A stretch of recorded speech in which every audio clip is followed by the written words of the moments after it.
j'ai 40 ans, et je n'ai jamais connu ma mère. Elle m'a abandonné dès ma naissance, me laissant seul avec mon père. Grandir sans sa présence m'a appris à me méfier des femmes et à les tenir à distance. Peut-être est-ce pour cette raison que je suis devenu prêtre, pour ne jamais céder à leur influence. Pendant des années, ma vie a été rythmée par les prières, le silence et la discipline. Jusqu'au jour où, au séminaire, sont arrivées de nouvelles sœurs. Et parmi elles, Sandrine. Dès le premier regard, j'ai senti quelque chose. Un frisson, une chaleur, un trouble que je n'avais jamais ressenti. Les jours passaient, nos échanges se faisaient plus intenses. Ses yeux semblaient lire en moi. Sa voix brisait mes murailles.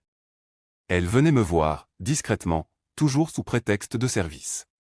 Et chaque fois qu'elle partait, je ressentais un vide insupportable. Puis, une nuit, je n'ai pu résister. Nos mains se sont cherchées, nos lèvres se sont trouvées. Et j'ai découvert ce que c'était, que de brûler pour quelqu'un. Nous nous aimions, en cachette, chaque rencontre était une flamme plus vive que la précédente. Quelques mois plus tard, elle m'a dit qu'elle était enceinte. J'ai été chassé de la mission. Elle a quitté le couvent. Nous avons décidé de nous marier. Mon père, d'abord furieux, a fini par accepter. Le jour des présentations arriva.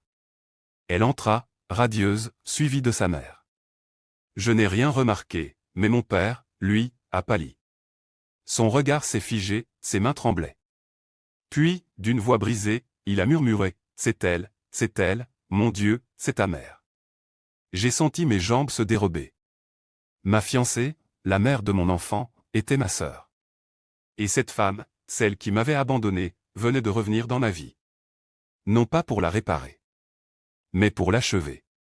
Je suis perdu, je ne sais plus quoi faire et surtout, je me demande si j'ai vraiment envie que notre histoire s'arrête. Si toi aussi tu as un secret que tu n'as jamais osé raconter, partage-le anonymement. Ton histoire pourrait devenir la prochaine que tu entendras ici.